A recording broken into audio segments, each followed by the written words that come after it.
നമസ്കാരം. നമസ്കാരം. എന്നെ ആരാ? മനസ്സിലായില്ലെന്ന് തോന്നുന്നു. ഇല്ല, മനസ്സിലായില്ല. ഞാനൊരു പേര് കേട്ട ഷെഫാണ്, ഷെഫ് സെബാസ്റ്റ്യൻ. ഈ പേര് ഞങ്ങൾ കേട്ടിട്ടില്ലല്ലോ. നിങ്ങളെങ്ങനെ കേൾക്കണേ? ഞാൻ അതിന് ഇവിടെ അല്ലല്ലോ ഷെഫ്.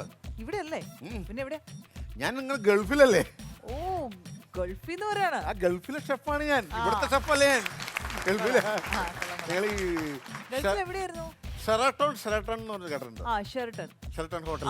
അവിടുത്തെ ഷെഫാ, മെയിൻ ഷെഫായിരുന്നു ഞാൻ. ഓ, അത് ഭയങ്കര ഹോട്ടൽ. അവിടുത്തെ ഷെഫ് ഒന്നും ആയിരിക്കില്ല, ചുമ്മാ തള്ളുന്നു. തള്ളോ? ആ,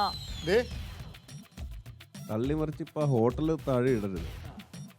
ഇത് കണ്ട? അത് കണ്ടു. ഫോൺ. ഈ ഫോണിന് എന്നെ വില വരും എന്നറിയാം? ഇല്ല. 1 ലക്ഷം രൂപയെങ്കിലും വരും. 1 ലക്ഷം രൂപയാ? ഈ 1 ലക്ഷം രൂപ കൊടുത്തിട്ട് എനിക്ക് ഈ ഫോൺ മേടിക്കാനുള്ള കഴിവുണ്ടോ? അതില്ല. ഇതേ അവിടുത്തെ മാനേജറുടെ ഫോണാ. ഓ, അടിച്ചു മാറ്റിയതാണല്ലേ? അല്ലേ, ഇതെങ്ങനെ മനസ്സിലായി? അടിച്ചു മാറ്റിയതല്ല, എന്റെ പാചകം കണ്ടിട്ട് വാവു എന്നും പറഞ്ഞോണ്ട് ഈ മാനേജർ എന്റെ പോക്കറ്റിലേക്ക് ഇട്ടു. നിങ്ങളുടെ പേര് സെബാസ്റ്റ്യൻ എന്നല്ലേ? വാവുന്നാണോ? എന്റെ ദൈവം, ഈ പറപ്പത്തലിച്ച് എന്നെ പറഞ്ഞേ വാവു എന്നല്ലെന്ന്, വാവ് എന്നും പറഞ്ഞോണ്ട് ഇടൂലേ? ആ, അങ്ങനെ പറഞ്ഞ എന്റെ പോക്കറ്റിലേക്ക് ഇട്ടാണ് ഈ ഫോൺ. അല്ലെ, പക്ഷെ എന്താ ഇപ്പൊ ഇങ്ങോട്ട് വന്നത്? ഇങ്ങോട്ട് വന്ന കാര്യം എന്ന് പറഞ്ഞു കഴിഞ്ഞാൽ, ഞാൻ പയ്യനെ കാണാൻ വന്നതാ. പയ്യനോ? ഇവിടെ പയ്യൻ ഇതായിരിക്കണ കൊച്ചുപ്രേമൻ പയ്യനെ. എന്നെ മനസ്സിലായില്ല. മനസ്സിലായില്ല? എത്ര പ്രാവശ്യം നിങ്ങളുടെ പ്രൊഡക്ഷനിലൊക്കെ ഞങ്ങൾ ഫുഡ് വിളമ്പി തന്നിട്ടുണ്ട്. എന്റെ പിന്നെ സിനിമയില് നിങ്ങളോ? ഞാൻ മാത്രമല്ല, എന്റെ അച്ഛൻ. നിങ്ങളുടെ അച്ഛനും ഉണ്ടായിരുന്നോ? ഇപ്പഴല്ല, അച്ഛനൊക്കെ ബാലങ്കൻ നായർ, ജോസ് പ്രകാശ് ഒക്കെ ഉള്ള സമയത്ത് ഞാൻ സിനിമയിൽ വന്നിട്ട് ഞാൻ ഇതുവരെയ്ക്കും അങ്ങനെ ഒരാളെല്ലാം കണ്ടിട്ടില്ല. ഇല്ല. ഈ അച്ഛനായിരുന്നു ആദ്യം വന്നത്. അച്ഛൻ പറഞ്ഞ കാര്യങ്ങളൊക്കെ കേട്ട് പ്രചോദനം ഉൾക്കൊണ്ടോ ഞാൻ ഇതിനകത്തേക്ക് വന്നേ. ആ പ്രചോദനം ഈ അച്ഛനെ ഈ ജോസ് പ്രകാശിന് ബാലങ്കൻ നായർ ടി ജി രവിക്കൊക്കെ ഫുഡ് കൊടുത്തോണ്ടിരുന്നേ. ഇവര് പൊറോട്ടയൊക്കെ കൊണ്ടു നോക്കാൻ പാടില്ല. ഈ പൊറോട്ടനെ പിച്ച് ചീന്തി കട്ടിലേക്ക് ഒരൊറ്റ ഏറ, അല്ലല്ല പ്ലേറ്റിലേക്ക് ഒരൊറ്റ ഏറ. എന്നിട്ട് പെണ്ണുങ്ങളുടെ സാരി അഴിക്കണ പൊറോട്ടയുടെ കെട്ട് ഇങ്ങനെ അഴിച്ചിട്ടുണ്ടല്ലോ, സാമ്പാർ ഒഴിച്ചിട്ട് ഒരു തീറ്റയാ. അത് കണ്ടപ്പോ എനിക്കും പൊറോട്ടയുടെ ആ കെട്ടഴിക്കാനുള്ള അവസരം കിട്ടുമെന്നറിയാൻ വേണ്ടി ഞാൻ വന്നതാ. എന്നാലും ഞാൻ എത്ര പ്രാവശ്യം ഫുഡ് തന്നു. പക്ഷെ എന്റെ കല്യാണം സംഭവിച്ചു കഴിഞ്ഞപ്പോ നിങ്ങൾ വന്നില്ല കേട്ടോ. കല്യാണം സംഭവിച്ചോ?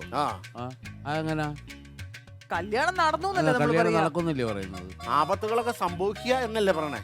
അതുകൊണ്ട് എന്റെ കല്യാണം സംഭവിച്ചു എന്ന് ഞാൻ പറഞ്ഞു. നിങ്ങൾ വന്നില്ല. അല്ല, ഓർക്കാത്തോണ്ടാ. ചോദിക്കട്ടെ, എങ്ങനെ ശരിക്കും ഈ മേഖലയിലേക്ക് തിരിഞ്ഞത്? തിരിയുമല്ലായിരുന്നല്ലോ, പിടിച്ച് തിരിക്കുമല്ലായിരുന്നോ? അമ്മിണി നിങ്ങളുടെ ചീഫ് ഷെഫ് ആയിരിക്കും? ഷെഫല്ല, എന്റെ ഭാര്യ. ഭാര്യ എന്തിനാ ഇതിലേക്ക് തിരിച്ചേ? കല്യാണത്തിന് ആദ്യരാത്രിയിൽ ഞാൻ കട്ടിലിൽ ഇരിക്കുക. ആപ്പിൾ എടുത്ത ഒറ്റ ഇടി എന്റെ ചങ്ങത്ത് തന്നിട്ട് പറഞ്ഞു, ഇവിടെയുള്ള കംപ്ലീറ്റ് പണി എന്നെ കൊണ്ട് ചെയ്യിക്കാൻ നോക്കരുത്, നിങ്ങൾ തന്നെ ചെയ്യണമെന്ന്. അങ്ങനെയല്ല ഞാൻ അടുക്കളപ്പണി മൊത്തം ഞാൻ പഠിച്ചത്. Very good. എന്തായാലും ഒരു തൊഴിലായില്ലോ. അതുകൊണ്ട് ഒരു തൊഴിലായി. നന്നായി. നിങ്ങക്ക് ഈ തൊപ്പി അല്ലല്ലോ, പക്ഷെ ഇവർക്ക് വേറൊരു തൊപ്പിയല്ല, ഇങ്ങനെ മുകളിൽ കുഴലായിട്ടിരിക്കുന്ന. അതെ, ഞങ്ങൾ പാചകം ചെയ്യുമ്പോഴാണ് ആ സൈസ് തൊപ്പി ഉപയോഗിക്കാറ്. അതിന്റെ പ്രത്യേകത എന്ന് വെച്ചാൽ ഞങ്ങൾ ഈ ഭക്ഷണം പാചകം ചെയ്തുമ്പോ ഈ ആൾക്കാർ ഇങ്ങനെ വന്നുകൊണ്ടിരിക്കുക, നമുക്ക് ഭക്ഷണം കഴിക്കാൻ സമയം കിട്ടില്ലെന്നേ. അപ്പോ ഈ ചിക്കനൊക്കെ വറക്കണ സമയത്ത് ഇതിന്റെ അകത്തൊരു കഷ്ണം എടുത്ത് തിന്നണമെന്ന് നമുക്ക് ആഗ്രഹമുണ്ട്. പക്ഷെ എന്റെ സൂപ്പർവൈസർ നോക്കി നിൽക്കണോണ്ട് നമുക്കത് പറ്റില്ല. ഈ പുള്ളി അങ്ങോട്ട് നോക്കണ സമയം ഞാൻ ചിക്കന്റെ കാലെടുത്ത് വെള്ളക്കര ഏറ് ഇങ്ങനെ ഒരു പിടുത്തം കുടലിലേക്ക് തൊപ്പിക്കകത്തിട്ട് ഞാൻ പിടിക്കും. അത് കഴിഞ്ഞിട്ട് ഞാൻ 5-8 കാലായി കഴിയുമ്പോഴത്തേക്ക് ഞാൻ യൂറിൻ പാസ് ചെയ്തിട്ട് വരട്ടെ എന്ന് പറഞ്ഞിട്ട് പോയിട്ട് ബാത്റൂമിന്റെ ബാക്കിൽ ഞാനൊക്കെ ഈ തൊപ്പി വന്നതിന് ശേഷം അത് പറ്റുന്നില്ല. ഈ തൊപ്പി ഇപ്പൊ വെച്ചിരിക്കുന്ന ഈ തൊപ്പി വെച്ചേക്കുന്ന ചൂടൻ ചിക്കൻ വറുത്തല്ലേ എറിഞ്ഞത്, തല മൊത്തം പൊള്ളിയിരിക്കുക. അത് നാട്ടുകാർ കാണാതിരിക്കാനാ ഈ തൊപ്പി വെച്ചേക്കുന്നത്. അതെ ചേട്ടനെ, സേമിയ പായസം ഉണ്ടാക്കാൻ അറിയോ? സേമിയ പായസം ഉണ്ടാക്കാൻ അറിയാമെന്ന് ഇത്രയും വലിയ ഷെഫായി എന്നോടാണ് ഇങ്ങനെയൊക്കെ ചോദിക്കുന്നത്. അയ്യോ, അറിയാൻ പാടില്ല. ഇപ്പൊ കുഴപ്പമില്ല, ഞാൻ അറിയാണ്ട് ചോദിച്ചാ. അല്ല, അറിയാന്ന്. എങ്ങനെ ഉണ്ടാക്കുന്നത്? അതുണ്ടാക്കുന്നത് ഞാൻ ഒരു ചെറിയ വാവട്ടം കുറഞ്ഞ ഒരു പാത്രം എടുക്കുക, അത് അടപ്പത്ത് വെക്കുക. അതിനുശേഷം അതിനകത്ത് 1/2 പാത്രം വെള്ളം എടുക്കുക. എന്നിട്ട് ഈ സേമിയ പൂജാരി പൂ ഇടുന്ന പോലെ ഇങ്ങനെ മുറിച്ചങ്ങ് ഇടുക. പൂജാരി പൂടുന്ന പോലെ ഇങ്ങനെ ഇട്ട് കഴിഞ്ഞാൽ മാവട്ടം കുറവല്ലേ, പാത്രത്തിന്റെ പുറത്ത് പോകും. ഇങ്ങനെ ഇടുവാണെങ്കിൽ കറക്റ്റ് അതിനകത്ത് ആ വെള്ളം നന്നായിട്ട് തിളച്ച് കഴിയുമ്പോ നന്നായിട്ട് കുളിക്കണ ഒരു സോപ്പ് മുറിച്ച് 4 അതിനകത്തേക്ക് അങ്ങ് ഇടുക. സോപ്പോ? എന്റെ ചേട്ടൻ ഇതിനകത്ത് പാല്, അണ്ടിപ്പരിപ്പ്, കിസ്മിസ്, കുങ്കുമപ്പൂ ഇങ്ങനെയുള്ള നല്ല നല്ല സാധനങ്ങളാണ് ഇടുന്നത്, അല്ല സോപ്പല്ല. ടിവിയിലെ പരസ്യങ്ങളൊന്നും കാണാറില്ല. ഇപ്പൊ കുളിക്കണ സോപ്പിനകത്ത് എന്തൊക്കെയാ ഉള്ളത്? അണ്ടിപ്പരിപ്പ്, ബദാം മിൽക്ക്, കുങ്കുമപ്പൂ, ഇതൊക്കെ ഇല്ലേ? പിന്നെ എന്തിനാ ഇത്രയും സാധനം കാശ് കൊടുത്ത് മേടിക്കുന്ന? ഒരു സോപ്പം കിട്ടിയാൽ തീരാവുന്ന പ്രശ്നമല്ലേ ഉള്ളൂ. കൊള്ളാം. കാര്യം ചോദിക്കട്ടെ, ചേട്ടൻ എന്തായാലും ഗൾഫിലൊക്കെ ആയിരുന്നല്ലോ. അതെ. ചേട്ടൻ അറബിക്ക് അറിയോ? അറബിക്ക് എന്നെ അറിയാമെന്നോ? എന്നെ കണ്ടു കഴിഞ്ഞാൽ അറബിയുടെ കയ്യിലിരിക്കുന്ന പരുന്തിനെ കൊണ്ട് കണ്ണി കുത്തിക്കുമെന്ന് പറഞ്ഞത്. അതല്ല ചേട്ടാ, അറബിക് ഫുഡ് ഉണ്ടാക്കാൻ അറിയോന്ന്. അറബി എന്തിനാ ഫുഡ് ഉണ്ടാക്കണേ? വേലക്കാരനായി ഞാനിവിടെ നിൽക്കുമല്ലേ. പോട്ടെ അതൊക്കെ പോട്ടെ. ചൈനീസ് ഉണ്ടാക്കാൻ അറിയോ? ചൈനീസ് ഫുഡ് ഉണ്ടാക്കാൻ അറിയാമോ? എന്റെ പൊന്ന്, ചൈനീസിന്റെ ഓന്തിരസം, പട്ടിയവിയില്, കാക്ക വറുത്തത്, ഏറ്റവും സൂപ്പർ ഉണ്ടല്ലോ മഞ്ഞച്ചേര മപ്പാസാ. മഞ്ഞച്ചേര മപ്പാസോ? അതിന്റെ പ്രത്യേകത എന്താ? മഞ്ഞച്ചേരനെ ഇട്ട് വേവിച്ചിട്ടുണ്ടല്ലോ, നാദസ്വരം പിടിക്കാൻ പിടി പിടിച്ചിട്ട് വലി വലിച്ചാണല്ലോ ഞങ്ങളുടെ വയലേക്ക്. മഞ്ഞ വേണ്ട. മഞ്ഞച്ചേര മപ്പാസ എനിക്ക് ഏറ്റവും ഭയങ്കരമായിട്ട് നന്നായിട്ട് ഉണ്ടാക്കാം. മഞ്ഞച്ചേരക്ക് മഞ്ഞൾ ചേരുവോ?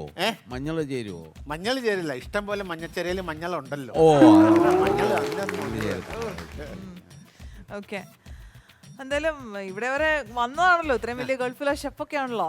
നമുക്ക് എന്തെങ്കിലും സ്പെഷ്യൽ ആയിട്ട് ഉണ്ടാക്കിയത് കൊണ്ടുവന്നിരുന്നെങ്കിലും നമുക്കൊന്ന് ടേസ്റ്റ് നോക്കാം. തീർച്ചയായിട്ടും നിങ്ങൾക്ക് വേണ്ടിയിട്ട് ഞാൻ പ്രത്യേകമായിട്ടുള്ള സാധനം കൊണ്ടുവന്നിട്ടുണ്ട്. പക്ഷെ നിങ്ങൾ കണ്ണടച്ചിട്ട് അത് കഴിക്കണം, എന്നിട്ട് അതിന്റെ ടേസ്റ്റ് അറിഞ്ഞിട്ട് അതെന്താണെന്ന് എന്നോട് പറയണം. അത് കൊള്ളാം. ട്രൈ അല്ലേ? ഇല്ലെങ്കിൽ കണ്ണ് തുറന്നു കഴിഞ്ഞാൽ നിങ്ങൾക്ക് അത് കണ്ടു കഴിഞ്ഞാൽ ചിലപ്പോൾ മനസ്സിലാക്കാൻ പറ്റും.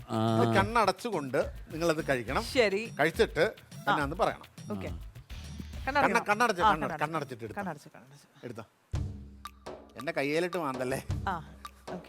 കാര്യം ഞാൻ സുന്ദരനാണെങ്കിലും കാണാൻ കൊള്ളാത്ത. കഴിക്കട്ടെ? ഞാൻ പറഞ്ഞിട്ട് കഴിക്കാവുള്ളൂ. നിങ്ങളെല്ലാരും കഴിക്കും. കണ്ണടക്ക്. പെട്ടെന്ന് കഴിച്ചോ. കണ്ണടച്ച് പിടിച്ച് കഴിക്കണം. കഴിച്ചോ? ഇനി കണ്ണ് തുറന്ന എല്ലാരും. സുന്ദരനായ ചെറുപ്പക്കാരനെ കണ്ടതിന്റെ സന്തോഷം മുഖത്തുണ്ട്. പറ, ഇനി അത് എന്ത് ഭക്ഷണമാണ് നിങ്ങൾ കഴിച്ചത്? എന്ത് ഫലമാണ്? മാങ്ങയുടെ അരിയാണ് എനിക്ക് തോന്നി. അല്ലേ? മാമ്പഴം നിങ്ങൾ ഉണ്ടാക്കണ്ടല്ലോ, ഇത് മാവില് തന്നെ ഉണ്ടാവുന്നല്ലേ. അതാ ഞാൻ നിങ്ങൾക്ക് തന്നത്. അല്ല, എന്ത് പറ്റി മാങ്ങ കൊണ്ടുതരാൻ? അതെ, ഞാൻ അപ്പുറത്ത് നിന്നിപ്പോ ഒരു 3-4 മാങ്ങ കിട്ടിയായിരുന്നേ. ഞാൻ അതിനകത്ത് ഒരെണ്ണം കടിച്ചു. എന്റെ പുറകത്ത് നോക്കിയപ്പോ കഴിഞ്ഞപ്പോഴേ വവ്വാല് കടിച്ചതായിരുന്നു. അതുകൊണ്ട് എന്തെങ്കിലും പറ്റുവാണെങ്കിൽ നമുക്ക് ഒന്നിച്ചങ്ങ് പറ്റിക്കോട്ടെ എന്ന് കരുതി നിങ്ങൾ തന്നതാ. പാപ്പനി പനി പനി പാപ്പനി പനി പാപ്പനി പനി പനി നിപ്പ.